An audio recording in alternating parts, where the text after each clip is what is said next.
Tolong dengerin ya Kak Opung. Aku cuma mau jujur, malam ini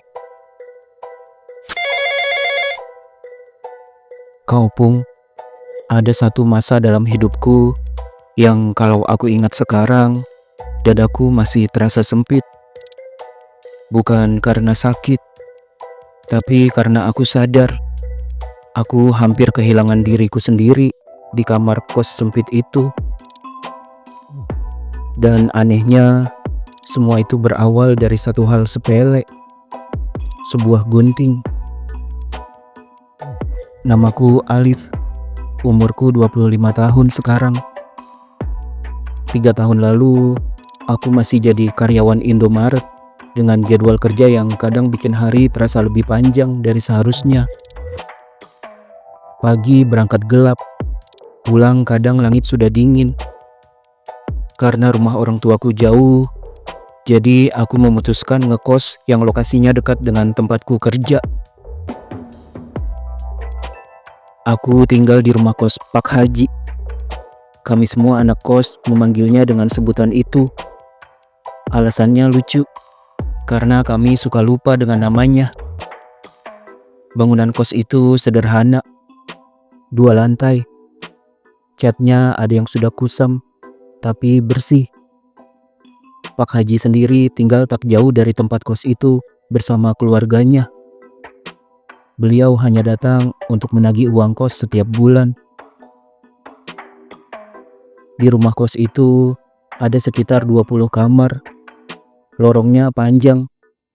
Kalau malam, lampunya suka kedap-kedip kayak orang kelelahan. Kamar aku nomor 7.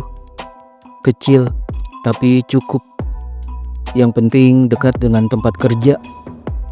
Dan kamar nomor 8 itu kamar Guntur. Pertama kali lihat Guntur, aku nggak langsung mikir apa-apa. Dia kuli proyek, badannya tinggi, atletis, tegap, tapi wajahnya beda. Nggak sangar, tapi ganteng.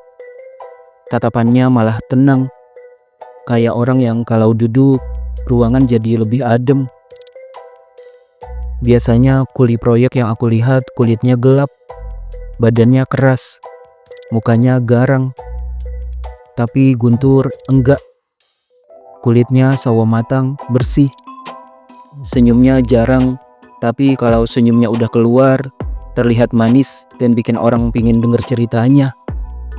Oh iya, umur Guntur waktu itu udah 30 tahun. Hari pertama kami ngobrol itu gara-gara dia ngetuk pintu kamarku. Pelan, sopan. "Mas, ada gunting?" Cuma itu. Lalu aku pinjamin. Dia bilang makasih. Selesai. Tapi besoknya dia balik lagi.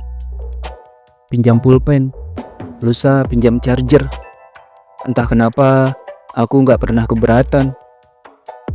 Lama-lama yang dipinjam bukan cuma barang, tapi waktu, obrolan, cerita. Kami sering ngobrol habis pulang kerja.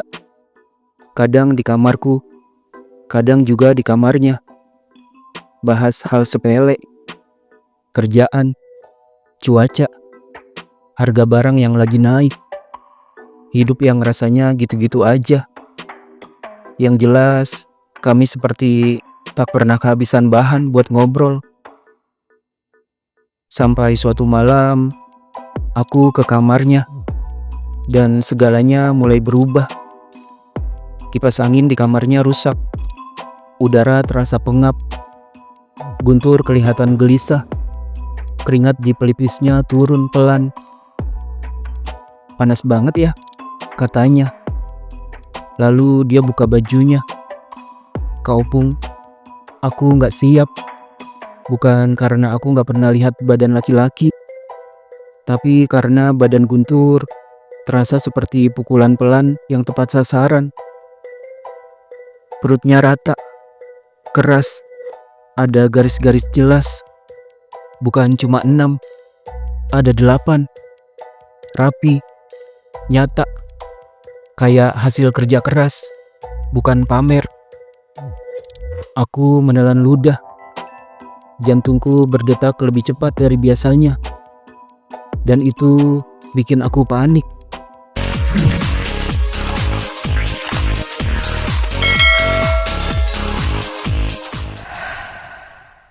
Entah kenapa, aku malah bilang, "Bagus banget, Bang." Guntur cuma senyum, duduk di sebelahku, tapi masih ada jarak di antara kami. "Pegang aja nih," katanya santai. Aku ketawa gugup, tapi tanganku nurut. Saat telapak tanganku memegang roti sobeknya, aku sadar satu hal yang bikin aku takut. Aku gak mau berhenti. Aku bahkan sempat menghitungnya, seperti orang bodoh yang pura-pura santai. 1, 2, 3, sampai 8. Wah, ada 8, Bang. Dia ketawa kecil. "Besok-besok kalau mau lihat atau pegang, kesini aja." Kalimat itu kaupung, kayak kunci yang membuka pintu dalam diriku yang selama ini aku tutup rapat. Malam itu aku pulang ke kamar, rebahan, tapi mata gak mau merem. Aku bukan anak polos. Aku pernah pacaran sama cewek beberapa kali. Aku pikir aku normal, tapi kenapa bayangan Guntur terus muncul? Aku mulai menyalahkan diri sendiri. Ini cuma kagum, kataku. Ini cuma capek. Tapi tubuhku gak bisa dibohongi. Beberapa hari kemudian, aku datang lagi ke kamarnya. Alasannya jelas, minta diajarin bikin badan kayak dia. Biar sehat, kataku. Bohong. Guntur lagi mandi. Aku duduk di kasurnya. Dengar suara air. Jantungku lagi-lagi ribut sendiri. Pintu kamar mandi kebuka. Dia keluar.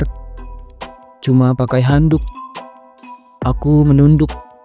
Tapi otakku tetap mencatat segalanya. Bahunya, dadanya, perutnya, nafasnya. "Bang, pakai kaos aja," kataku cepat. Takut hilaf. Dia berhenti, lihat aku. Senyum yang susah aku artikan. "Kalau mau hilaf juga gak apa-apa," katanya pelan. Tapi hilafnya sama aku aja. Dunia rasanya berhenti sebentar. Aku gak jawab. Aku gak bisa jawab. Latihan dimulai. Push up yang benar, sit up yang benar. Guntur ngajarin dengan serius, tegas. Saat aku push up, dia duduk di punggungku.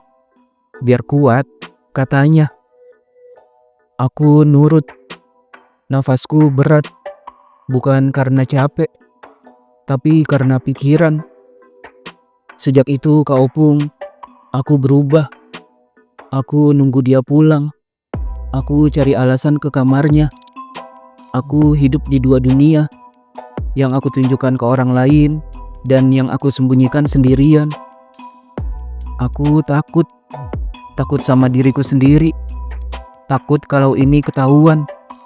Takut kalau ini salah. Tapi juga takut kalau ini berhenti.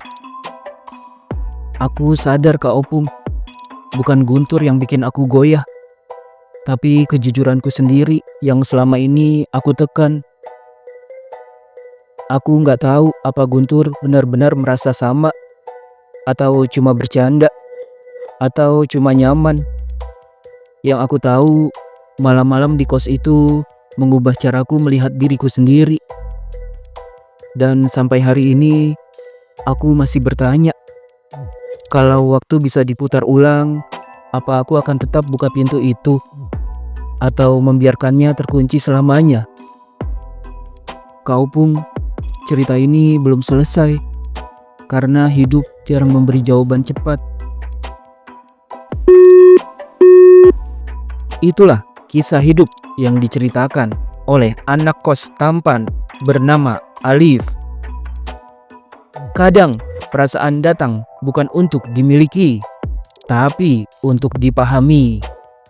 Dan mungkin keberanian terbesar bukan memilih, tapi mengakui apa yang sebenarnya kita rasakan.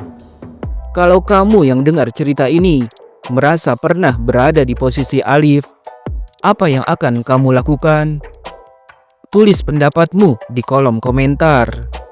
Kalau kamu merasa cerita ini menyentuh, tekan tombol like.